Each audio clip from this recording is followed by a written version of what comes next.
নমস্কার বন্ধুরা, আজকে আমি বানাবো মাটন। তো মাটনটা আজকে একটু অন্য রকমভাবে বানাবো।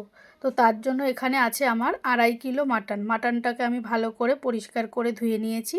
এবার এখানে নিয়েছি আমি পরিমাণ মতন শুকনো লঙ্কা বাটা, আর এখানে দিলাম পরিমাণ মতন আদা, আর এর মধ্যে আছে গোটা গরম মশলা বাটা, আর এটা দিলাম রসুন বাটা, আর এখানে দিলাম আমি পরিমাণ মতো জিরের গুঁড়ো, আর দিলাম এখানে বড় 2 চামচ টক দই।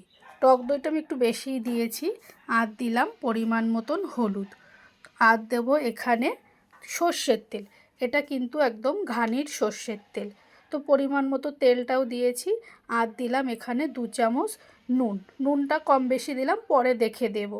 তারপর এই সমস্ত কিছুকে আমি হাত দিয়ে ভালো করে কিন্তু মাখবো। যত ভালো মাখা হবে রান্নাটাও কিন্তু তত সুন্দর হবে।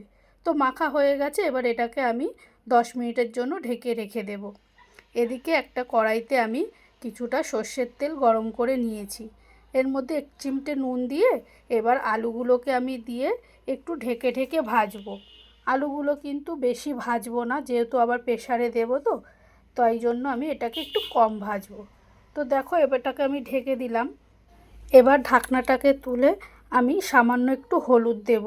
বেশি হলুদ দেব না, যেহেতু মাটনে আমি হলুদটা দিয়েছি। তো হলুদটাকে দিয়ে আমি আবারও একটু নাড়াচাড়া করে নিয়ে আলুগুলোকে আমি তেল ঝরিয়ে তুলে নেব। বেশি কিন্তু ভাজবো না, তাহলে প্রেসারে দিলে আলুগুলো একদম গলে যাবে। তো আলুগুলো তুলে নিয়েছি। এইবার ওই তেলের মধ্যে 2টো তেজপাতা আর গোটা গরম মশলা ফোড়ন দেব। ফোড়নটা যে ভাজা ভাজা হবে, এখানে আমি নিয়েছি 6খানা বড় সাইজের পেঁয়াজ। কোচানো পেঁয়াজটাকে দিয়ে আমি একটু হালকা করে ভাজবো, বেশি কিন্তু ডিপ লাল করব না। তো দেখো, পেঁয়াজটাও ভাজা হয়ে গেছে। এবার মাখানো মাটনটা আমি দিয়ে দেব। দিয়ে এটাকে একটু নাড়িয়ে চাড়িয়ে নিয়ে একটা ঢাকনা দিয়ে আমি 20 মিনিটের জন্য ঢেকে গ্যাসটাকে কম করে দেব। এই রান্নাটা কিন্তু আমি ঢেকে ঢেকেই যতক্ষণ করা যায় ততক্ষণ রান্নাটা আমি করব। তো দেখো, 20 মিনিট পর ঢাকনাটাকে তুলে আমার কিন্তু মাটন থেকে জল বেরিয়েছে, আর মোটামুটি একটু সেদ্ধও হয়ে গেছে। তো আবারও ঢেকে দিলাম। 10 মিনিট পর আবারও ঢাকনাটাকে তুলে আবারও একটু নাড়িয়ে চাড়িয়ে নেব। তো দেখো, মাটনটা কিন্তু কষানো হয়ে গেছে।